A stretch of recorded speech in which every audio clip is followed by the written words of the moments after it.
No nací mamá al aire, un podcast para madres de todos los tipos y personas que resuenen con la maternidad. Despertaste y soñaste coros. Donde vamos a hablar, a calzón quitado, sobre aquello de lo que no se habla tanto, lo incómodo, lo incuestionable y también de lo otro, lo disfrutable. Antes que especialistas, en este podcast somos madres. Mujeres que intercambian, se acaloran, se emocionan y también la pifian. Ahora es de madrugada y Porque no nacimos madres. hay que caminar a casa contando lunas nuevas.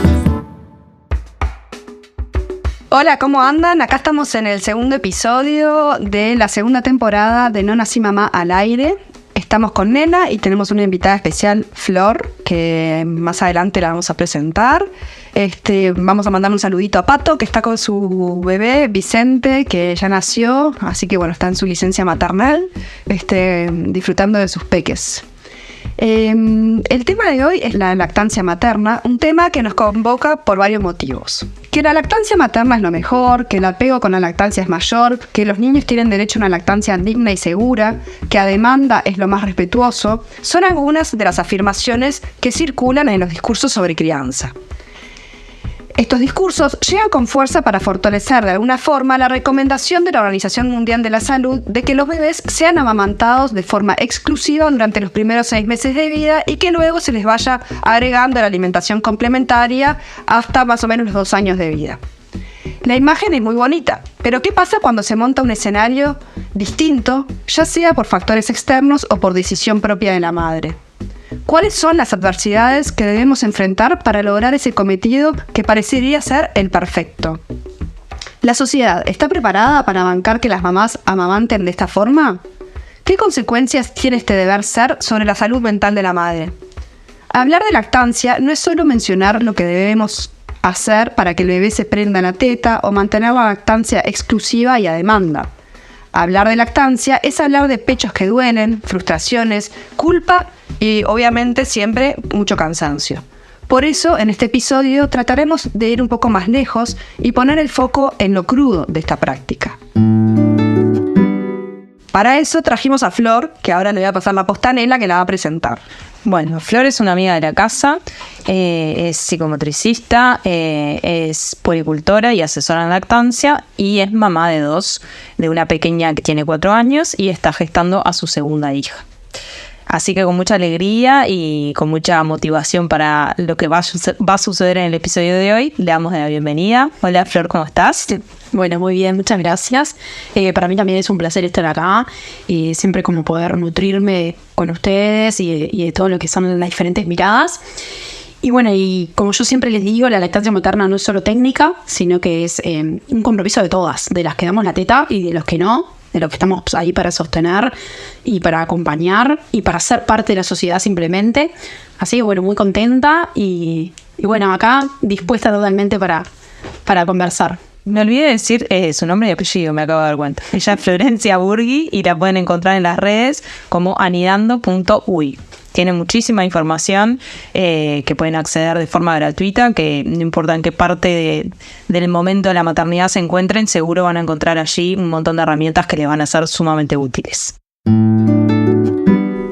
Capaz que estaría bueno, Flor, no sé, que nos cuentes un poco, porque a lo mejor para ustedes es un tema súper aceitado, pero no sé si para todo el mundo.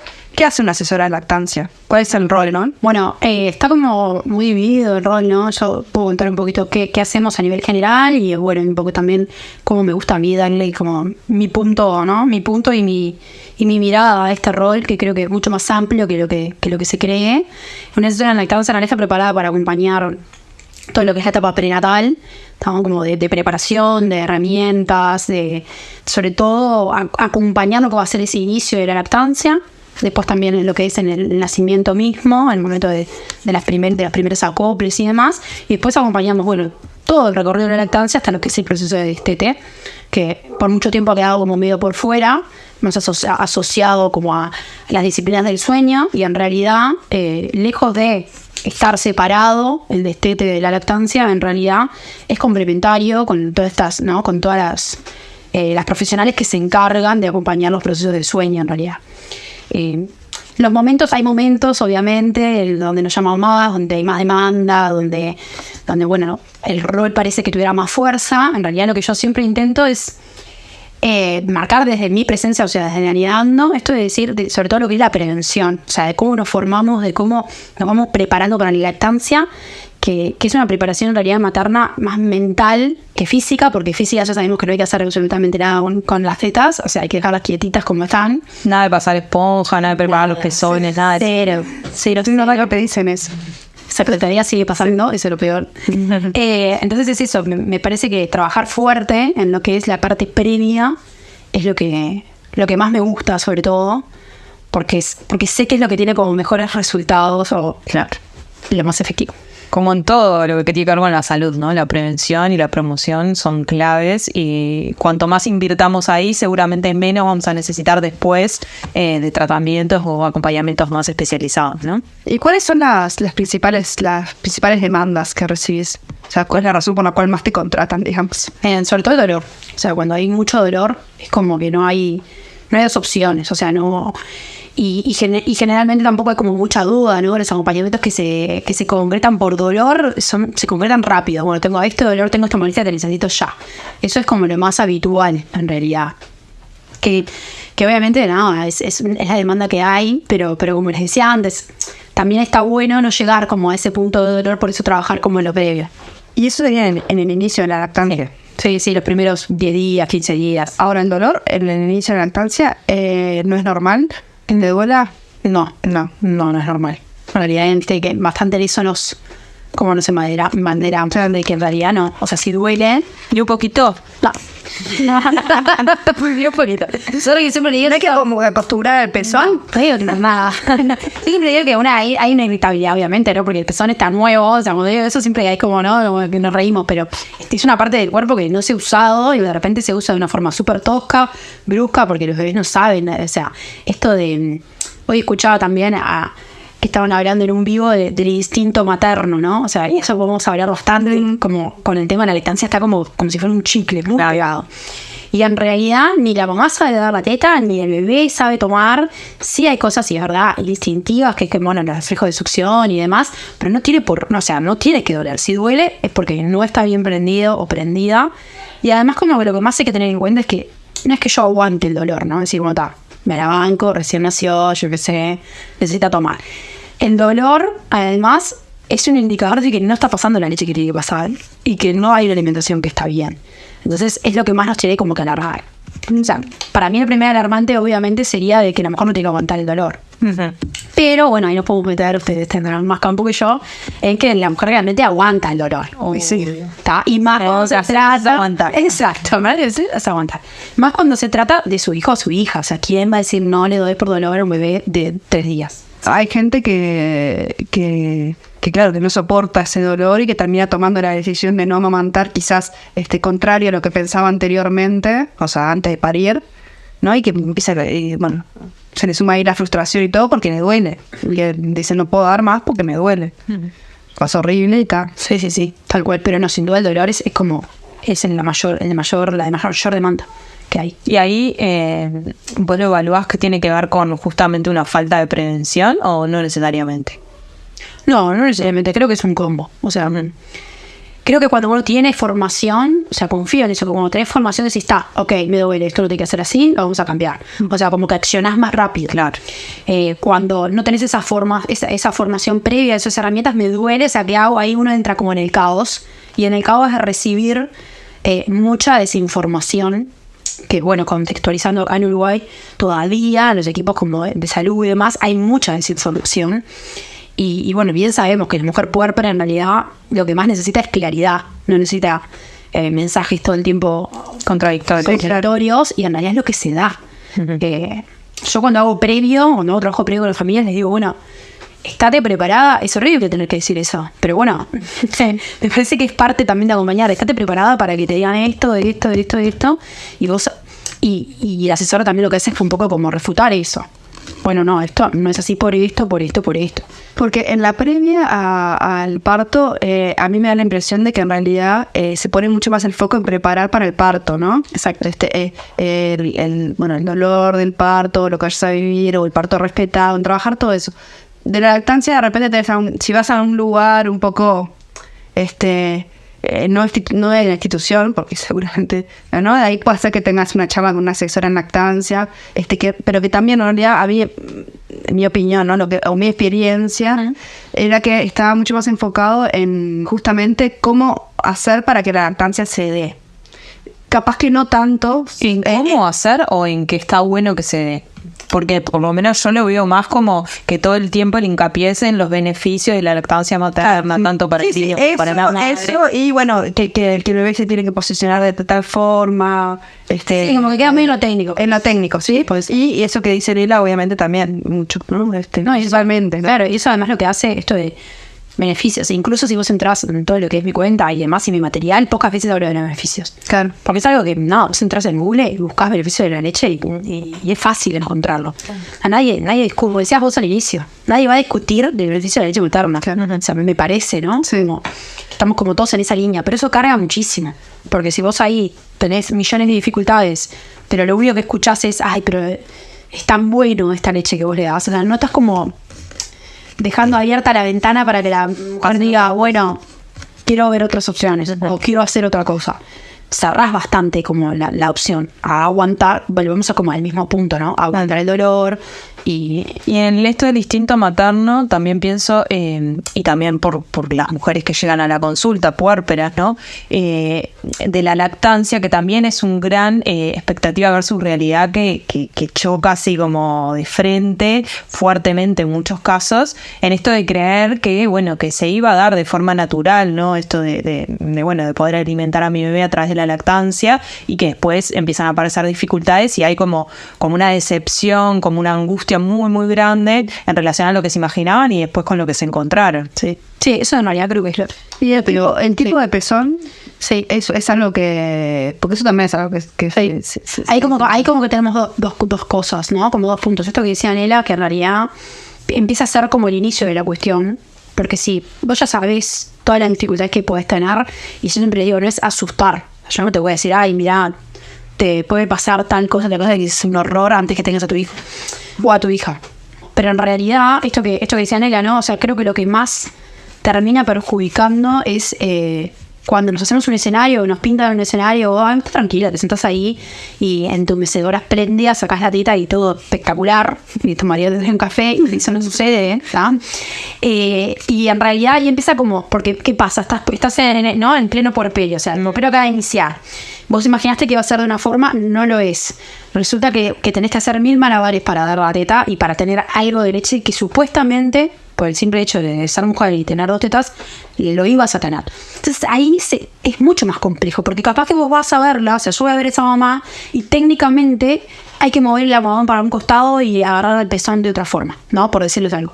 Pero lo emocional, esa herida emocional que ya se empieza como a armar desde el inicio por el choque que hay con el instinto, ¿no? Con esto de lo que yo creí que iba a ser instintivo y no es nada instintivo, tiene 1000 y una cosas. Variable. Claro, esto que vos decís... en realidad yo pensé que iba a ser instintivo, me doy cuenta que la primera vez que me miro tengo un pezón que en realidad no me colabora con la... Y en realidad yo le digo a las mujeres, no tenés que sentirte culpable. ¿Cuándo fue la última vez que te enviaste el pezón y dijiste, tengo pezón de tal forma? O sea, nunca. O sea, lo haces solo cuando tenés que dar la teta. No te estás mirando el pezón. ¿Me explico? Yo tengo un grupo de amigas, somos 12, y digo, chicas, ustedes chequearon, ¿no? O sea, hay un chequeo de sus pezones. Nos matamos en la risa y todas tipo, no, yo tipo lo tengo para adentro. Yo, pero porque se trae el tema a la mesa.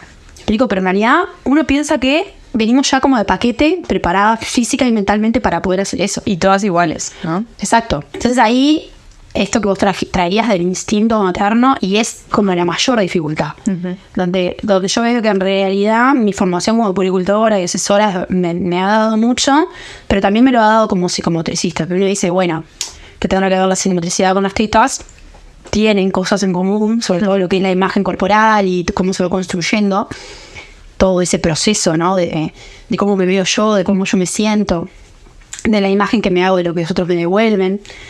Pero sobre todo en toda esta parte emocional, como lo afectivo. Esto ya lo hemos hablado pila de veces con él. A veces en las formaciones como de lactancia te dan como una formación muy técnica, que te saca obviamente el dolor, de la dificultad y demás. Pero lo más difícil está en poder acompañar esto de que no, somos todas diferentes, no hay tal instinto materno al dar la teta. La teta tiene algo de fe. Yo siempre le digo a la madre, tiene algo de fe porque vos no tenés ni idea si hay 10 mililitros, 30 mililitros de confianza en el universo que tu hijo está comiendo. Yo qué sé, es un acto como real. O sea, estaría para decirte que hasta es súper loco porque vos estás pensando que ese bebé que depende de vos está tomando y no tenés ni idea. Pero también tiene cosas biológicas, que es lo que uno tiene que agarrarse. Yo intento darle como mucha ciencia también, sobre todo cuando participan papás, que a veces es como más difícil que ellos puedan como comprender bien los procesos. Bueno, la producción funciona así, la glándula mamaria es una glándula como otras del cuerpo y hace esto y esto y esto. Y hay cosas que son mecánicas, porque eso da seguridad. Y todas necesitamos tener esa seguridad. Porque, si no es imposible. Igual con respecto a esto de cómo prevenir, ¿no? Y esta parte más técnica, yo pienso que si bien esto que decíamos, se habla mucho de los beneficios de la lactancia materna, vos traías, Tati, que también se enseña de alguna manera, bueno, cómo tenés que poner al bebé, cómo tiene que abrir la boca, etcétera. Pero yo creo que hay como que la gran falta que se da ahí es, primero, hablar del puerperio en general, ¿no? De lo que significa el puerperio, porque la lactancia se viene a instalar en el puerperio, que no es cualquier momento de la vida de la mujer, es un momento muy particular, del cual ya hemos hablado un montón.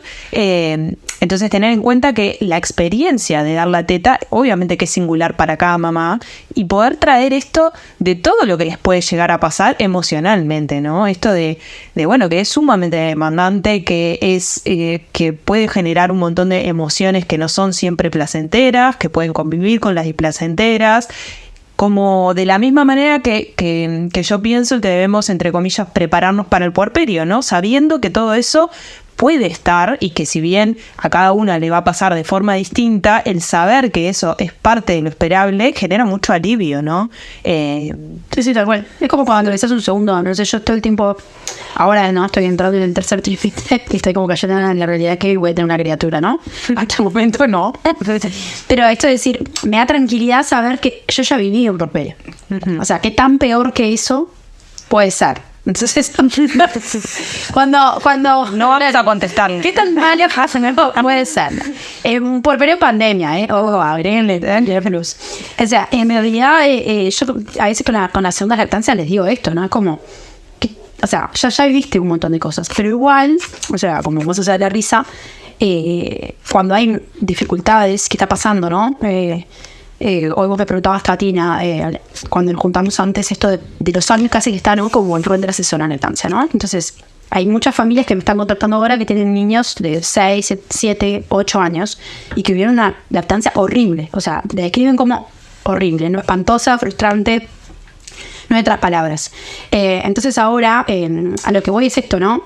Siempre se necesita en la primera consulta para este segundo bebé, primero armar la historia de lo que pasó con el primero, ¿no? Vale la redundancia. Qué importante es. Y después, recién, podemos empezar a trabajar en la lactancia que todavía ni siquiera empezó.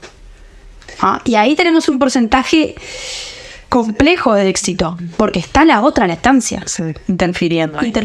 Que sea otro niño, otra... Es para trabajar un poco esto de las expectativas, ¿no? Porque, pienso yo, porque en realidad, realmente cada vínculo es un mundo, ¿no? O sea, yo que ya estoy tratando de destetar el segundo. No sé ni por qué te reís, no, nada, siempre les cuento a ellas y todo que realmente yo pensaba lo mismo, está quito. El primero... ¿Tuviste uno? Claro. Tuve uno, me fue todo divino, se destetó solo, todo precioso, en el momento que yo quería también, viste, como sin ninguna insistencia, sin ninguna. Y el segundo, todo divino, pero no se destetaba hasta los 15, si ponen. Sí. No, pero eso es, o sea, como pensando en esto de la huella también. Sí, claro. Ustedes no me lo preguntaban, pero de la huella que queda como en la salud mental, ¿no? O Sí, sea, más si la experiencia fue mala, como que después Exacto. de pensar que la posibilidad de que la experiencia sea distinta. sí, sobre todo cuando es malo, o sea, es una mala experiencia. Y también me imagino que debe pasar como esto de la revancha. Me imagino no, porque lo veo. Esto de dar revancha. Si hubo una mala experiencia, como que se pone toda la carne en el asador porque esta segunda lactancia sí o sí la voy a sacar adelante y no me importa nada. Y bueno, de todas maneras no se puede o igual se encuentra con dificultades o lo que Sí, sea. y ahí como decía Tati recién lo de la expectativa, porque a veces logramos esa tal revancha. Me ha pasado, hace muy poquito me pasó con un acompañamiento, logramos esa revancha, ¿no? Teníamos una primera lactancia donde no había leche, no había producción. Yo no había estado en ese proceso, pero bueno, por lo que me cuenta la familia, no había producción. Empiezan como en un ciclo, ¿no? Una bola de nieve, dificultades, y bueno, a los 2 meses se termina la lactancia, ¿no? Con mucho dolor, mucha frustración. Bueno, llega este bebé y en lo primero que piensa la mamá es: quiero revancha. Y en realidad la revancha la tenemos porque hay leche, hay producción. De hecho, hay mucha leche. De hecho, ese bebé engorda muchísimo. Está como la revancha por un lado. O sea, yo veo por fuera y digo, la revancha está acá. O sea, la tenés. Pero por otro lado, las expectativas que esa mamá se hizo no coinciden con la revancha que tenemos. ¿Entendés? Entonces, de repente de una lactancia que no doliera o una lactancia que fuera súper sencillo. No, eso tenemos producción, pero a base, ¿no?, de determinadas herramientas, ¿no?, y de determinados técnicas a utilizar y demás, que no es sencillo. O sea, no es sencillo sostener, porque eso también es otro temor, ¿no? Sostener una lactancia de demanda. Cuando venimos de una lactancia, lo que yo les digo siempre a las mamás, venís de una lactancia que nunca fue a demanda, vivir una lactancia de demanda es exigente. O sea, es exigente el pasaje. No digo que empezar una lactancia y que sea siempre de demanda no sea exigente. Claro, para mí la lactancia siempre es exigente. Pero cuando vos pasás de una lactancia mixta a una lactancia exclusiva, te das cuenta que es como que te toman todo el cuerpo. Es como decir, ya está, no tenés más cuerpo, ahora sos teta y lactancia. Entonces, en este caso tuvimos una revancha, pero no iba acorde a las expectativas. Porque bueno, como que la mente nuestra siempre va como a... por eso es un temón. El tema de la lactancia te puede jugar por muchos lugares. Y esto, voy a aprovechar ahora la pregunta acá, porque cuando hablaste de la lactancia a demanda, justo hoy también hablábamos con Nera, que yo dije, le voy a preguntar esto a Flor, porque por un lado también tenemos ¿no?, los que mandan en salud que recomiendan la lactancia a demanda, es algo, ¿no? La OMS lo recomienda full. Todos los discursos de hoy recomiendan la lactancia a demanda. Y yo me pregunto a veces, ¿dónde hay que empezar a poner como ese límite de la demanda? Porque mi experiencia, ¿no?, es que la demanda se me fue como de las manos, ¿no? Entonces, Sí, no, a mí también me pasó. o sea, llega un momento que vos tenés que también empezar a ponerle límites al niño, ¿no? O a la niña. En algún momento eso en la vida hay que hacerlo, en cuanto a tu cuerpo. Entonces, ¿qué pasa ahí? Porque, o sea, ¿cuándo es la edad en la que ese límite habría que empezar a poner? O hay como una, no sé, por lo menos me pasa una disputa interna con eso constantemente. Bueno, esa demanda, entonces está... No hacer ninguna otra cosa. pero ahora tiene 2 años y estoy en el supermercado y entonces, no, acá no. ¿Viste? Digo, ¿no? Ya, entiendo. ya sabes que acá no. Digo, ya hablamos. Sí, tomás Mariana, un chorizo. Ahora, o sea, de sabes vos. Claro, claro. Pero digo, ella entiende todo, ya hablamos, ¿no? Digo, acá no. Entonces, pero bueno, empieza la cosa, bueno, pero esa demanda, si él lo necesita, yo estoy no dándole algo que él está necesitando, aunque no sea hambre, él lo está necesitando, o lo que sea, ¿no? ¿Cómo trabajar eso, no? Es lo que necesitas vos también. Porque, claro, para mí Ahí está la historia. ahí entra un tema que pasa en general en la maternidad, mucho más en el puerperio y también en la lactancia, y ahora Flor, vos me dirás tu punto de vista, pero entran como una guerra de necesidades, ¿no? Como el bebé tiene una necesidad determinada, pero yo tengo otra. Entonces, para mí lo más saludable es encontrar como un justo equilibrio, ¿no? No irnos ni para un lado ni para el otro, porque pasa mucho que las mamás terminamos omitiendo totalmente nuestras necesidades en pos de cubrir las necesidades de nuestro bebé o de nuestro niño, y eso genera un montón de consecuencias. Entonces, eso, poder encontrar un equilibrio en donde todas las demandas estén de alguna manera atendidas, capaz que por momentos un poquito más unas, por momentos un poquito más otras, pero esto de cuándo poner el límite, bueno, cuando vos lo necesitas poner. Sí, no hay como a lo extremo. O sea, yo lo que veo mucho es, ahora que las escucho, es dos cosas se me vienen a la mente. Una es el extremo, de que todo el tiempo es, bueno, para que la lactancia se dé tiene que ser 24/7, libre demanda, la imagen que se cerrar los ojos, la imagen que se ve en la mano todo el tiempo dando la teta. Todo. Sí. Entonces, en realidad eso es como muy... me sale la palabra esclavizante, pero no sé, usted me dirá. Para mí lo es. O sea, es como muy de que no podés hacer otra, o sea, no podés hacer otra cosa que no sea dar la teta. Entonces, ahí es donde empiezan como muchísimos conflictos, porque en realidad el bebé que toma a demanda, se lo toma, o sea, valga la redundancia, ¿no? Se toma peche, toma a demanda, no toma 100 mililitros de una, ¿no? O sea, va tomando como de a puchito todo el día, es como que te va tomando. Obviamente esto, los primeros meses es necesario, ¿tá? Porque no nos conocemos y demás, ¿tá? Yo siempre digo, los primeros meses es re necesario, pero también hay que ver si dentro de esos primeros meses esa mamá no necesita, y acá, ojo con lo que les voy a decir, pero si esa mamá necesita que le den una mema a ese bebé, puede ser lo más sanador o lo más salvador para esa mujer en algún momento del día ofrecer una mema. Entonces, a veces cuando hablamos de la lactancia de demanda también, y decimos esto, no, lo mejor es que esté prendido y colchoncito y todo el tiempo así, y en realidad dejamos afuera un montón de mujeres, o mujeres que están a punto de salirse como a ese círculo, que no se salen porque dicen, en realidad lo que yo debo hacer es esto, o debo aprovechar la oportunidad de que tengo mucha leche. Es como que, vieron que la mujer siempre encuentra la forma como de autocastigarse. Sí. No tengo leche, o como tengo, me tengo que meter de lleno en eso. Eso como en los primeros meses, que es algo que yo siempre recomiendo, y en mis acompañamientos me he sentado y le he dicho, bueno, ¿querés dar la teta? ¿No querés dar la teta en este momento? No di la teta en este momento. No, pero ahora en realidad quiere la teta. Bueno, sí, quiere la teta y quiere a alguien que lo atienda. Y está con el padre. Está porque es esto de pensar, está con el papá, no se lo viste al vecino, te fuiste a hacer cualquier otra cosa. O sea, a veces traer como realidades ayuda mucho. Después, pensando en el caso tuyo, que imagino que por eso lo trajiste, dependiendo de...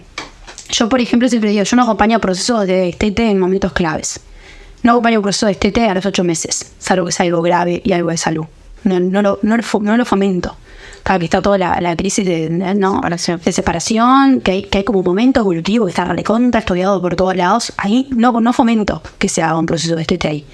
Creo que si llegaste hasta esa etapa, y que las mujeres somos tan aguantadoras, bueno, tratar de buscar las herramientas para pasarlo de la mejor manera, no es que lo vas a pasar espantoso durante un mes, pero ayudar a tu bebé a sortear eso. No es el momento para hacer un destete y sacarle una de las cosas seguras que tiene como en su día a día. Pero después lo que sí entiendo es que dependiendo del nivel del nivel de cognición que tenga el niño, ahí sí, o la niña, ahí sí se puede hacer. O sea, se puede empezar a reducir la demanda. Para mí nunca fue viable, o por pronto mi propia lactancia, esto porque decís vos, ¿no? En el súper, con 1 año y medio, colgado en la teta mientras que estaba sentado en el carrito. Pero para otras mujeres sí, de repente, ¿está? Entonces, hay que ver dónde está, como decía Nela hoy, el punto de quiebre de cada una. ¿Qué es lo que a vos te parece con ese punto de quiebre? Y saber que a partir del año ellos ya entienden el no, por ejemplo. Entonces vos ahí podés empezar a recortar la demanda. Eso es como mi opinión como más técnica. Después, obviamente, hay cosas finas, ¿no? Bueno, el proceso que esté pasando la mamá, el proceso que esté pasando el bebé, hay muchas cosas que para tener en cuenta. Y el deseo, ¿no? Me parece clave ahí. Si está el deseo de destetar en este caso, o bueno, también de dar la teta, ¿no? Que no se habla tanto de eso, ¿no? Generalmente cuando hablamos de lactancia mixta o de lactancia con biberón, con fórmula, muchas veces nos remitimos a no se pudo, no lo logró, hubo dificultades, etcétera, y nunca hablamos de, bueno, no quiso, ¿no? Como empezar a hablar también de eso y de validar la lactancia como un deseo que se puede tener o se puede no tener y que es válido también. Y que capaz que esto me lleva a la siguiente pregunta que quería hacerte, Flor, que es ¿Qué es para vos lo necesario para que haya una lactancia materna que se pueda sostener y que sea exitosa, entre comillas, en el sentido de que sea disfrutable para la mamá, para el bebé, para la familia, etcétera? Linda pregunta. No, yo creo que lo recontra necesario es El deseo. obvio, querer. Pero también creo que la lactancia tiene que ser como, ¿vieron? Cuando uno piensa en su pareja, la crianza, esto no sé, no le vamos a dar azúcar, ponele, por decir algo, o no vas a dejar niño tome Coca-Cola, no va a mirar televisión, o bueno, como esas que grandes creencias que uno tiene, ¿no? Cuando es madre, fue bueno, va viendo a ver qué va pasando. Yo creo que la pareja tiene que estar, o sea, y no iría tanto en la familia extendida.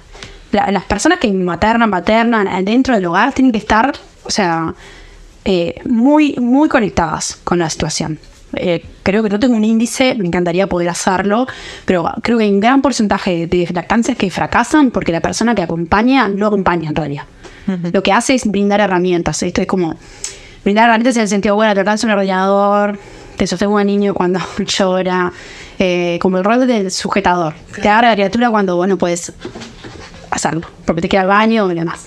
Cuando realmente hay, o sea, he visto muchas familias que están comprometidas. O sea, yo cuando hago el proceso prenatal, primero les mando todo un curso digital.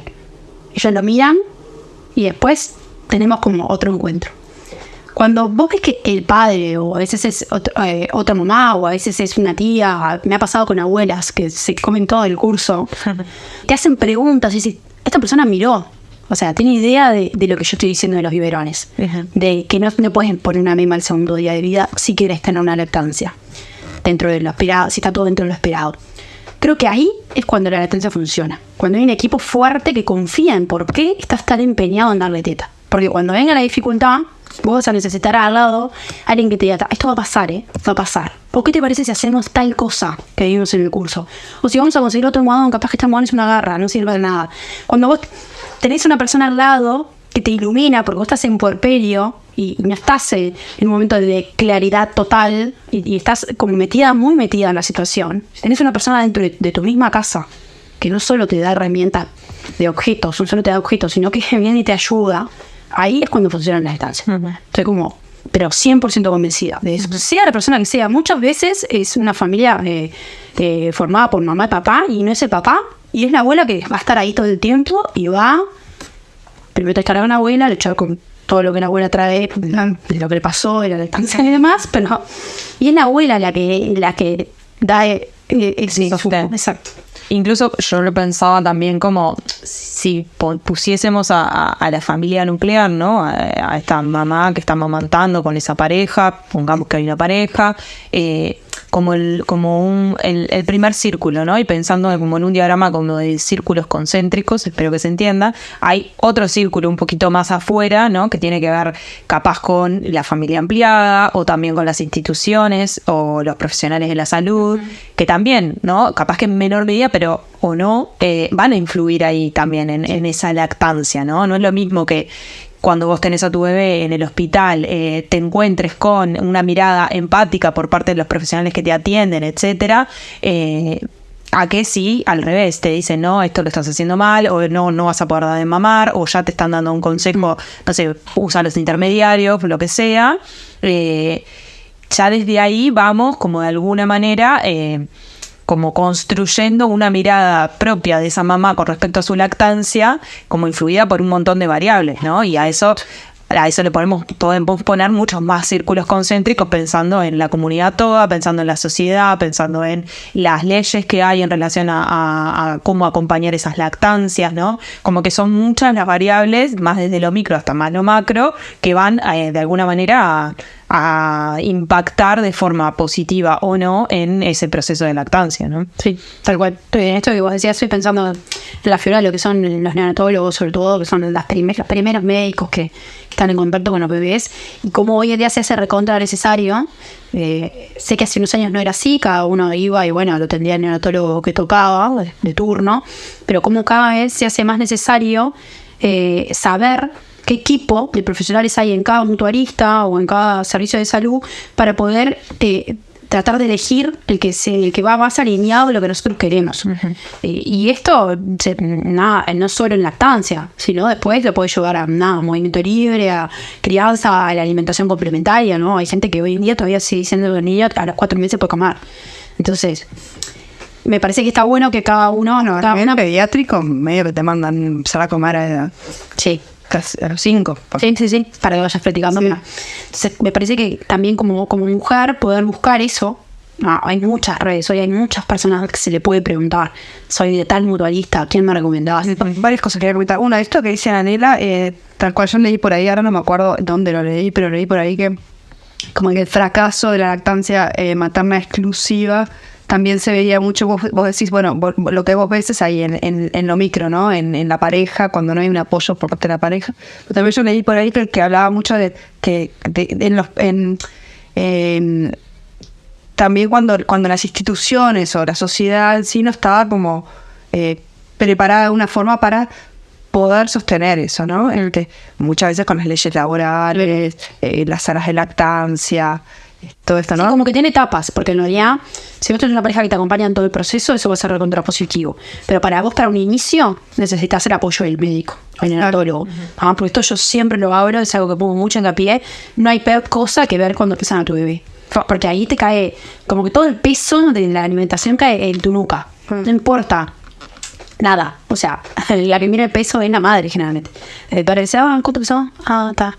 ¿Qué significa eso? Está. Que no engordas nada. O sea, entonces, en realidad hay como etapas. Si vos tenés un buen comienzo, si estás bien acompañada, esa lactancia ya se da con una buena producción, se da como con otra confianza, que podría ser como la base, digamos, para después poder afrontar otras dificultades que se vienen.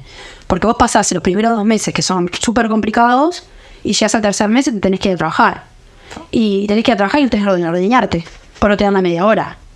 O no tenés donde cargar, donde enchufar el ordenador, o cómo seguir agregando dificultades. Entonces, en realidad, si vos ya empezaste con una base media turbulenta, y encima después tenés que volver a trabajar con todas esas trabas, o sea, ¿quién puede llegar?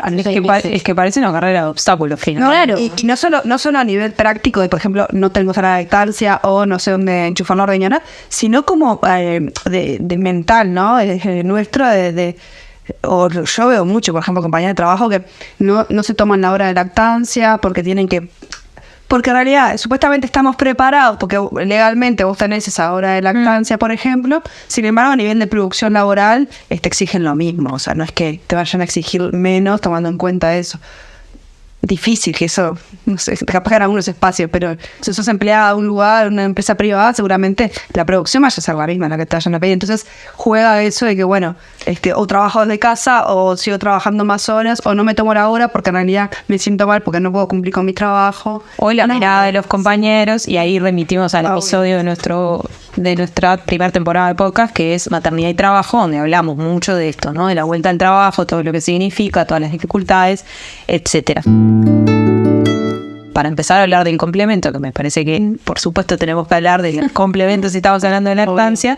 Y bueno, arranco como contando un poco mi historia. Yo le di la teta a mi hija hasta los 4 meses de forma exclusiva, y a los 4 meses justamente no subió de peso. Llegó ese momento trágico que toda madre en la sala de espera está como nerviosa antes de que la pongan a la bebé en la balanza y se vea efectivamente qué tan madre sos, ¿no? Qué tan buena madre sos. ¿Qué tan buena leche tenés o no? ¿Lograste hacer que tu hijo o tu hija crezca o no?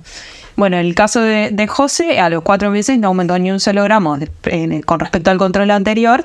Siempre venía aumentando poquito, que claramente era su curva así, y ahí no. Y caos, tragedia, todo lo que uno se puede imaginar, como me sentí, ¿no?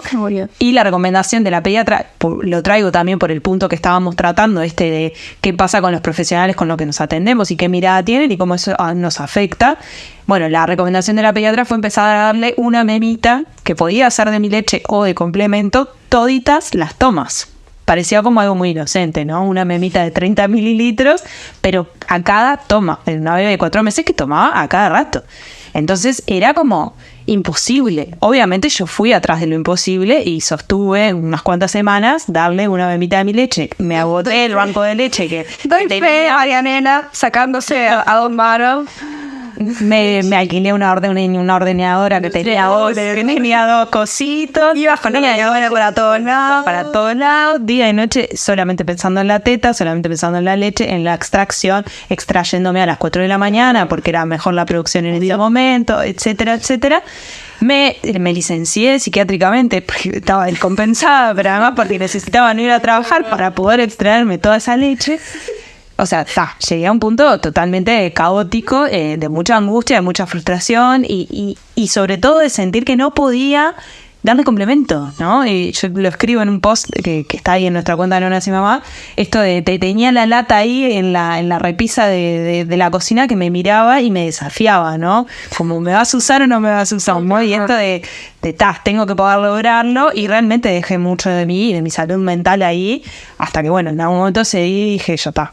Voy a empezar a darle esas memitas de complemento o alguna de esas memitas, porque obviamente tampoco voy a ceder del todo, ¿no? Obvio.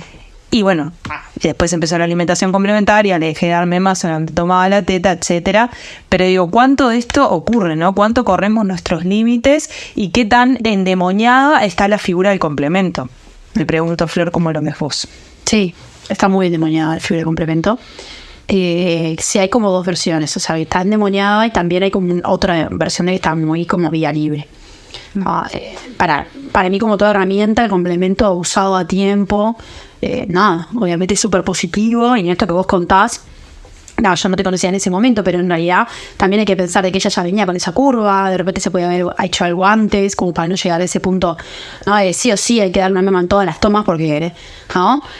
Porque es grave la situación, o sea, pero creo que va de la mano como en esto, ¿no? Muy arraigado en el inicio de, si yo le doy complemento, que es algo externo, algo que en realidad es leche de vaca, sintetizada, con todo lo que ellos llevan, ¿no? Dejo de ser tan buena madre. Tal cual. Entonces, si nosotros empezamos a encontrar que fallé, esa es como la frase, ¿no? Exacto, porque además te dicen en todos lados que tenés que llegar hasta los 6 meses. Claro. O sea, tu carrera es hasta los 6 meses, mínimo. Después, bueno, no sé, dale un plato de calabaza, no pasa nada. Pero hasta los 6 meses tenés que poder. Entonces, sí, creo que está recontra demonizado y que muchas veces está mal usado. O sea, se usa tan mal que, claro, hay gente que anda demonizándolo por ahí, porque se usa mal, porque no se dan los tiempos, sobre todo al inicio, cuando la leche demora en bajar, y ya se meten en el de complementos, se les aumenta el tamaño del estómago, la madre nunca puede llegar. Eso también es una carrera. Que a vos te digan, tenés que llevar una misma de 60, porque la bebé se le amplió el estómago, y en realidad vos juntás 10 de calostro. No, bueno, pues es horrible, es recontra frustrante. Entonces, sí, ahí también el tema de la información, ¿no? Que decías vos hoy de la prevención, de una forma. Primero saber que al principio tenés calostro, ¿no? Y que no... O sea, a mí me pasó, por ejemplo, con el primero, que se ve que yo con el tema de lactancia no estaba en babia, porque la verdad que no era un tema que me... En nada, ¿viste? Esto sí, ni pensaba en eso. Más me preocupaba el parto, era lo que me preocupaba a mí. Y cuando nació Manu, a los días en casa me bajó la leche. Pero yo me asusté, porque me quedaron las tetas duras y me asusté. Pero me asusté fuertemente, porque no tenía ni idea ¿Qué está pasando? Claro. Y llamé a mi cuñada y le expliqué, y me dijo, no, te bajó la leche, tranqui, dale de mamar, ahora dale. Sí, ahí lo aprendí y tal, pero no tenía ni idea de eso. Sí. Claro, me imagino, mi hijo crecía y bueno, no fue tema, pero si no hubiese crecido, o sea, el conocimiento ese, previo a que te baje la leche, decís, bueno, no tengo leche, entonces le metes la mema. No, y pensando en esto también de, tal cual, o sea, el conocimiento, también cuánto se dialoga con la madre de la lactancia, porque muchas veces es necesario, ¿no? A mí me ha pasado de ir a ver un bebé, o sea, no hace mucho me pasó, mira, Sofi, tu bebé tiene los ojos amarillos, o sea, no quiero que salga ya al SEM, pero mañana tenés que ir a consultar, porque hay exceso de bilirrubina, hay que sacar, eso se saca a través del PIS, vos tenés recién calostro, seguramente ya que darle complemento, y en realidad a veces choca que te lo diga una asesora en lactancia. Pero como yo digo, yo también soy mamá, y bueno, lo que uno quiere es que su hijo esté bien, que su hija esté bien, entonces, ¿qué pasa? Como vos querés que tu hija esté bien y sabés que lo mejor es la leche materna y que el complemento es una basura, porque eso te lo dicen, haces esto, ¿no? De que vivís para un ordeñe, que vivís para juntar una mema de leche, que prácticamente al resto de las personas capaz que le ladrás, porque lo único que querés es como sacar esa leche y tenés como si fueras un caballo, ¿viste? Y esto de que decía al inicio, ¿no? ¿Qué tanto se dialoga con esa madre? O sea, vos alguien te preguntó, esa pediatra te preguntó, la que vos qué querés hacer. ¿Cómo venís con la lactancia? ¿Se prende, no se prende? ¿Se duerme, no se duerme? ¿Cómo eran ustedes? ¿No? Porque a veces vos mirás, los padres, nada, son recontra chiquititos. Y yo les digo, miren cómo son ustedes. O sea, tenés la posibilidad de ver hasta los abuelos. Es una familia de complexión chiquita, ¿no? O sea, tener un hijo gigante que va a pesar 10 kilos. Entonces, tampoco necesitabas salud, se pregunta, Claro. ¿en qué estás? ¿Estás luchando con eso? Y también el tema del peso como el indicador máximo, ¿no? Porque, volviendo a mi ejemplo, por ejemplo, en esa consulta, José sí había crecido de talla. Y después tenía absolutamente todo el resto de los indicadores bien. Estaba súper despierta, hacía todo lo que tenía que hacer para ese momento evolutivo. O sea, lo único que sucedía era el tema del peso.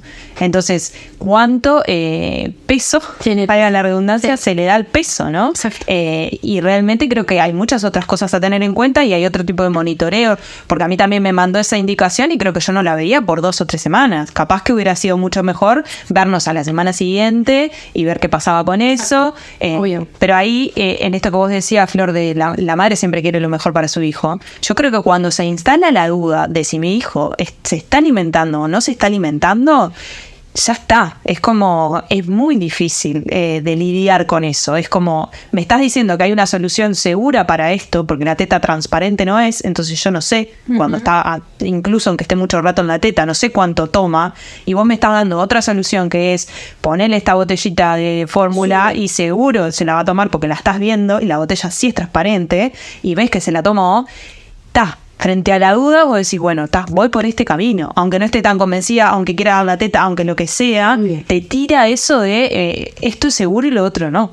No, y ya ahí perdés toda la confianza. Exacto. Imagínate que a vos te pasó a los 4 meses. Por lo menos tuviste 4 meses de lactancia fallecida en paz. sí. Imagínate cuando te pasa a la semana de vida. Sí. Es imposible después hacerle creer a esa mujer que puede su leche también. es válida. O sea, me han llegado a preguntar si la leche es nada más. Flor, bueno, la mismo clarita la leche.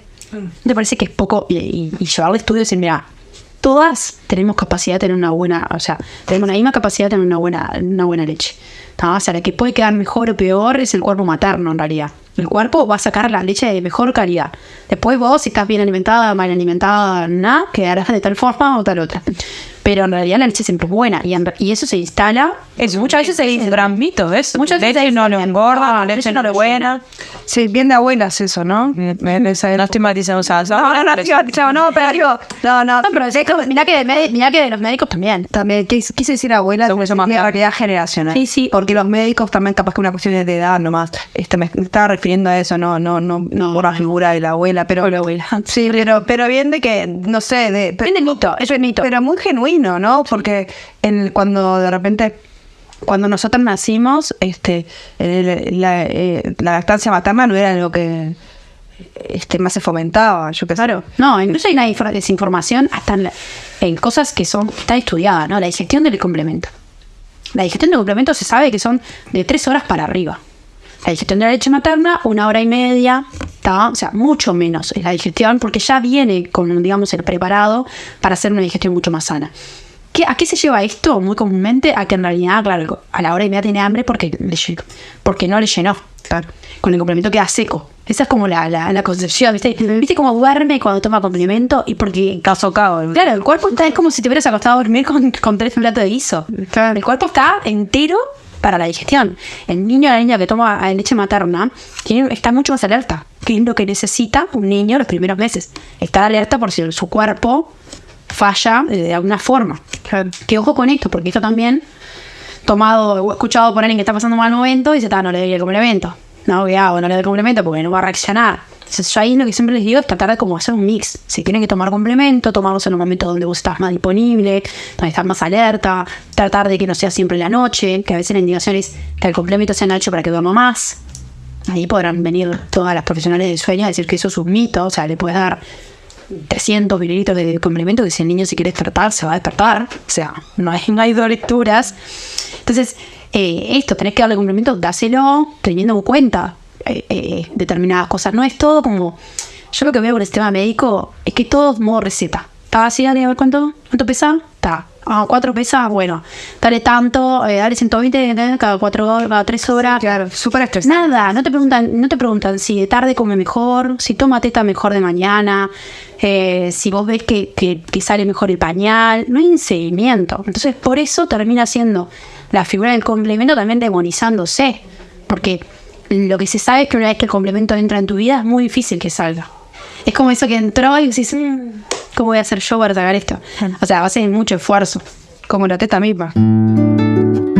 Me quedé pensando en esto de las otras generaciones, que igual no vienen solo de las otras generaciones estos comentarios, pero el comentario de tiene hambre cuando llora, ¿no? Qué espeluznante, qué rabia, cuánta cosa. El comentario genera, ¿no? tercero. Claro, Tercera, sí. con tercera. Hambre. Sí. Eso también, ¿no? Como de desmistificar un poco que todos los llantos del bebé van a tener que ver con hambre. El bebé, su forma de comunicarse, la única que tiene es a través del llanto. Le pueden estar pasando miles de cosas y por esas razones estar llorando. Y no siempre va a tener hambre. Y a veces, como después le das o una mamadera o la teta o lo que sea, dice, viste, tenía hambre, ¿no? Como que se refuerza eso y en realidad tiene que ver con que dar la teta no solamente es tomar leche de forma, ¿no?, nutricional, sino también tiene que ver con la succión nutritiva, que lo calma, ¿no?, que se siente más tranquilo, más seguro, etcétera. Y a veces también el tema de la mamadera termina como sobretomando, o por lo menos, no sé, Sí. ha sido mi experiencia, de decir, bueno, capaz que no porque lo tome todo es que lo necesitaba, ¿no? Es como que tiene ahí la mamadera, Exacto, bien. canilla libre Y el esfuerzo es mucho menor en la mema. Exacto. Es eso. O sea, el esfuerzo de la mema es nada, es abrir, cerrar mandíbula y tragar. O sea, no hay esfuerzo casi. Entonces, sí, así es la forma en la que se les amplía los estómagos a los bebés. En realidad, obviamente nadie lo hace por gusto. No, claro. Pero claro, es un círculo del que es muy difícil de salir después. Pero sí, es la forma de comunicarse de los bebés. O sea, se lo enseñamos, ahora yo se lo enseño a mi hija ahora de 4 años. Mirá que cuando nazca tu hermana va a llorar. Claro. O sea, si se lo enseñamos ya, es común. Algo que también viene como culturalmente, ¿no? Bueno, tal, el bebé que llora es porque no está bien alimentado. O O no pasa algo. ¿Viste? ¿Qué le pasa? Claro. Bueno, algo le puede pasar, pero Sí. no necesariamente sea Hambre, hambre. no necesariamente tengan que ser ¿verdad? Los bebés, ¿cómo puedo decir? Los bebés lloran, puede ser que tenga sueño, no es que le pase algo grave. incluso. Claro. Y muchas veces eso de tiene hambre pone de vuelta a la mamá en el jaque porque eso es bueno que no tenés que resolver. Y generalmente estás con otra gente, no quieres escuchar al niño llorar. También sacando la teta o la mema o lo que tengas para resolver ese tema, pero te da rabia porque vos solamente no tiene hambre, si le acabo de dar. Claro. Lo que pasa con el flaquito y con el otra vez estaba dando una charla y decía eso, ¿no? A nadie le gusta, dice la consulta, o sea, a nadie le van a decir, está divino el flaquito. Claro. Está divina la flaquita. No, o sea, ¿a qué divino el gordito? O sea, la gente si no ve tipo el Rollito. tipo rollito, está, o sea, capaz que, o al contrario, ¿no? O sea, tengo mujeres que voy acompañando que los niños son súper gorditos y a veces el típico, ¿no? Súper con rollo, que le ponen en duda, o sea, solo teta está, pero solo teta. Sí, señora. Se paga teta, ¿no? Qué buena leche tenés. Claro. Y en realidad, con mi hijo chiquito es como. Está. O también, o sea, a mí me pasó mi experiencia, mi hija nació y pesó 2,600 y estaba como al límite y medía 52. Entonces era muy larga y muy flaca. Y me acuerdo que el primer día, en un momento ofreció una enfermera con algo en la mano. Yo le dije a mi marido, ¿qué tiene en la mano? Porque yo no lograba ver qué era lo que tenía, porque lo tenía como oculto. ¿Tá? Porque yo ya le había dicho que no me tocara la teta. Había tenido como un momento así, me había querido venir a apretar para ver si tenía carótula y no, esto mismo la teta, ya está. O sea, yo tenía 18 horas de trabajo de parto, ya era como mucho abuso. Sentía como que nadie me tocara el cuerpo. Y venía con una mema, como directo a la cuna, o sea, como que se le iba a dar, no sé, no sé cuáles eran las intenciones porque nunca se las pregunté. Entonces en el momento le dije, ¿qué tenés ahí? O sea, hay una mema porque ella nació tan flaquita que pensábamos que en enfermería pensamos que podía necesitar. Se ve que mi cara no dije nada. ¿Consultarte? Sí. Porque la traía como, no se ve porque esto es un podcast, pero la traía como atrás a la mema. Mira. Aparte la mema de vidrio con un chupete amarillo de 1910. Una cosa, ¿viste? Iba a decir la ahoga, la criatura con eso. Sí, y me he enterado de no hace mucho, de familia, o sea, yo no llegué a decirle nada. Fue como, la miré y ella se fue con la mema. Y me dejó ahí. Dijo, yo la dejo por acá. Digo, marido, mira, a tirarla a la mema porque me va a ir algo. me ha pasado de familias de hace mucho, de hablando 2-3 meses atrás, de que vienen y le dicen, esta es la misma, ¿se la dan ustedes o se la damos nosotros? Qué violento. Muy violento y en mutualistas que son, no voy a decir el nombre obviamente, pero que están tupidas. O sea, que estos casos, o sea, es alarmante que pase eso. Mi sobrino nació en Pereira y mi cuñada no tuvo ahí dificultad con la lactancia inicialmente y nunca le dieron complemento. Yo le pregunté, qué raro que no te... Me dice, no, es porque estaba el banco de leche, entonces, le hacían sacarse.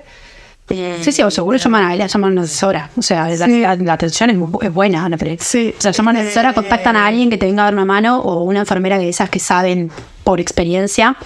Bueno, y de familia es eso, de que le han agarrado el bebé y le han dado una mema. Incluso yo siempre les digo esto, en el caso de que tengan una mema, que ustedes tienen, es el derecho de ustedes, como familia, darle esa mema.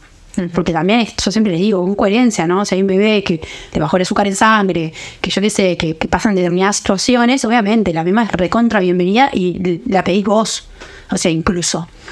Pero, nada, en esto voy con el tema, ¿no? Como para cerrar el tema como del peso, ¿no? O sea, qué violento se arma todo en torno al peso. Porque acá en mi caso, en realidad, solo porque mi hija había nacido de bajo peso, había tenido un Apgar excelente, le había dado 9-10, estaba espléndida y estaba una flaquita, y a nadie le gustaba de que verla y que era un pollo. Bueno, me ibas a era un pollo, pero vos mirás a mi marido y es igual, o sea, hasta el día de hoy. Entonces, en realidad yo no me alarmé cuando ella nació así. Dije, wow, estaba desigual del padre, yo qué sé. Pero cómo se arma todo como un círculo alrededor del peso. Y cómo eso sí nos va obviamente calando, ¿no? A las madres que somos como las responsables número 1 de la alimentación. Y ahí me gustaría, como para ir cerrando, entrar en el tema de la salud mental materna, ¿no? Y cómo es un tema que se relaciona de forma bidireccional, la salud mental materna con la lactancia materna, ¿no? ¿Qué quiero decir con esto? Que puede ser tanto un factor protector como un factor de riesgo, dependiendo de varias cosas, ¿no? Las mujeres que están atravesando o empezando a cursar algún tipo de trastorno en la salud mental, es más probable que no inicien la lactancia materna o que la interrumpan precozmente por las dificultades que se generan en relación a sentirse capaces de, ¿no? Si pensamos, por ejemplo, en la depresión postparto, gira muchas veces en torno a la figura de la mala madre, ¿no? Y la culpa en relación a no poder, a no ser buena madre, etcétera. Si en ese escenario yo empiezo a tener dificultades a la hora de dar la teta, bueno, se va como de alguna manera a reafirmar esa imagen, entonces seguramente deje ese proceso y a su vez se agudice mi situación en relación a esa depresión postparto, ¿no? Claro. Cuando puede pasar también al revés. Si yo tengo una lactancia materna no acompañada, donde puede haber unas dificultades, pero se van sorteando y siento que voy pudiendo como generar ese vínculo y teniendo como buenos resultados, bueno, eso puede colaborar justamente a que vaya como remitiendo esa sintomatología, ¿no? Porque a su vez me siento capaz, que es algo como sumamente importante para ese periodo del puerperio, ¿no? Lo mismo con la ansiedad, lo mismo con otro tipo de trastornos. Entonces, lo que quiero decir con esto también es que no es algo menor esto de dar la teta o no dar la teta, que realmente tiene repercusiones muy grandes a nivel físico y a nivel emocional y psíquico.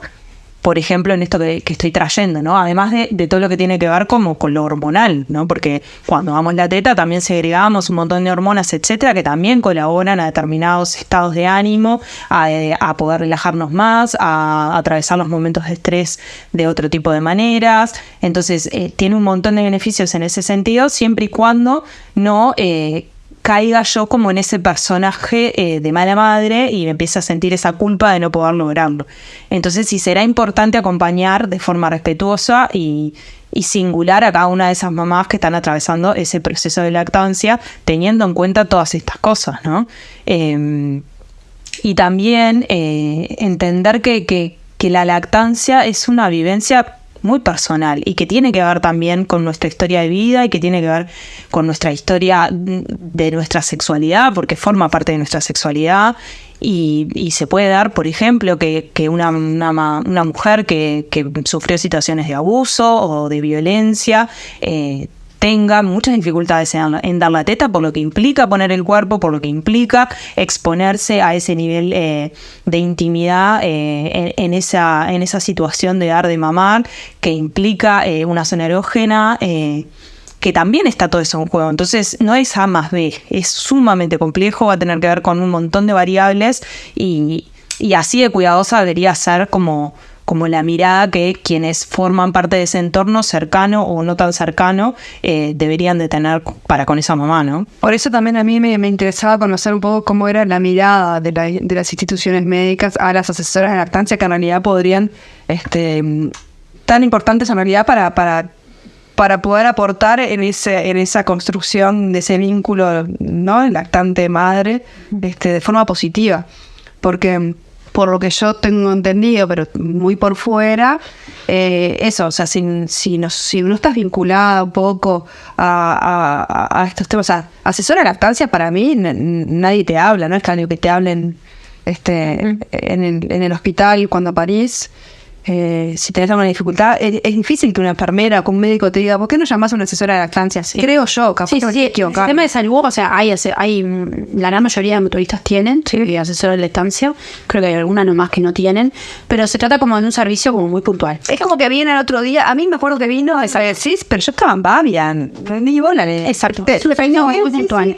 Y si justo en ese momento no tuviste ninguna dificultad, no hay seguimiento. Claro. Es lo que yo siempre pongo énfasis en el seguimiento, porque vos puedes empezar la lactancia bien y en el medio te pueden pasar muchas cosas, ¿no? Y esto que trae, o sea, como para unirlo con lo que decía Nela, también tiene que ver, la lactancia, cómo se va a desarrollar, también tiene que ver mucho con tu personalidad. Y ahí se empiezan a cruzar sombras que vos no sabías ni siquiera que existían, ¿no? O de niveles de productividad, o de hiperexigencia. Me encontraste como más que hacen Excels.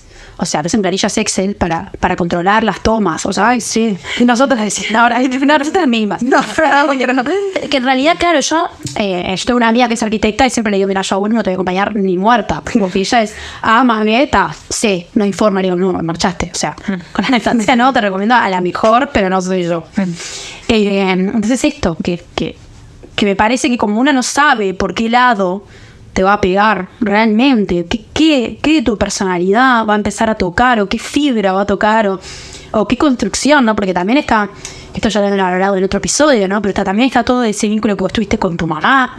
O sea, a mí particularmente me pasó de que no solo no tuve a mi mamá en el puerperio porque era pandemia y mi mamá trabajaba de salud y no se podía, o sea, no era compatible, sino que mi mamá me había dado complemento. Siempre, nunca me dio nada de teta. Entonces, que es como es espectacular. Es buena asesora. Es excelente. Pero claro, a lo que voy es que en realidad todo lo que empieza a salir con referencia a también lo que es tu ser hijo. Y esas cosas que vos viviste, tus exigencias, entonces tus heridas. Exacto. Te empiezas a sacar cosas que vos decís, ¿de dónde salió todo esto? No, por eso el poder es una gran oportunidad como para trabajar muchas cosas. Exacto. Porque se abre todo, es como que empezás a hacer un libro, empezás a ver todo con otra. No, al mismo tiempo que estás nublada, también empezás a ver todo con otra claridad que antes no. O sea. Entonces, para mí, como yo siempre digo, la lactancia empieza, o sea, la lactancia y el puerperio empiezan juntos de la mano. Entonces, como no sabemos qué nos puede pasar, a la revolución. Exacto. Lo mejor es estar acompañados, o sea, no hay dos lecturas. Y yo entiendo que el miedo siempre está centrado en el parto. Pero el parto es un momento, es una circunstancia de la vida vital y súper importante, sin duda. Es un momento, un corte. La lactancia es muchos meses. ¿Quién sabe? ¿Quién sabe? Para adelante, porque incluso cortar, trayendo esto de este tuyo, ¿no? Incluso cortar significa un duelo para nosotras. Es volver a revincularnos con nuestros hijos de otra forma. O sea, podrá calmarse de otra forma, podrá dormirse. Tal cual. Podrá estar con otra persona que no sea yo, sí, claro que puede. Pero en ese momento no lo puedes ver con esa claridad. Si no, entonces sería mucho más sencillo. Te digo con la segunda o el segundo. Claro. Porque ahí si pensás que va a estar el último. Sí, chau para la teta, es como. Es chau. Es un chau de verdad.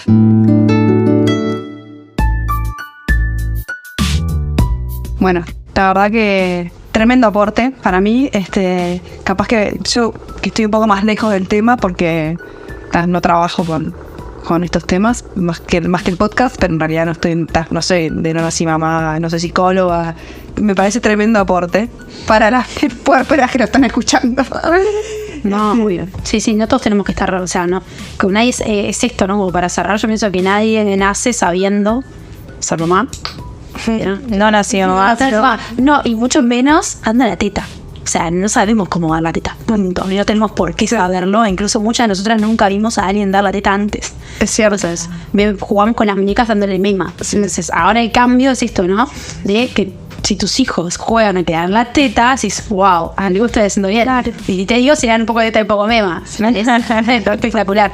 Pero bueno, hay que seguir. Creo que somos todos involucrados. El que está dando la teta, al que no. Y el que es parte de la sociedad, también es La responsabilidad social, ¿no? De los hijos en general. Sí, es una responsabilidad colectiva en que se puedan dar lactancias exitosas en el sentido de que sean disfrutables, ¿no? Que creo que es lo principal. Bueno, muchísimas gracias, Flor, por venir. Ha sido un gusto compartir todo este rato. Y ya saben, a nuestras seguidoras y oyentes, que la pueden encontrar en anidando.uy. Y bueno, y agradecer también, como siempre, a todas las madres que siempre comentan o nos escriben y nos dan datos y nos inspiran para crear estos episodios. Nos vemos la próxima. Chau, chau. Chao. Bueno, y por último, agradecer a nuestro sonidista y editor Alejandro Correa, a quien pueden ubicar en su Instagram acorrea.ui, a las chicas de Animales de Poder que nos dieron su música y a las que pueden escuchar en Spotify, y también, como siempre, a las mujeres que confían en nosotras y nos transmiten sus testimonios que nos sirven para poder pensar estos episodios.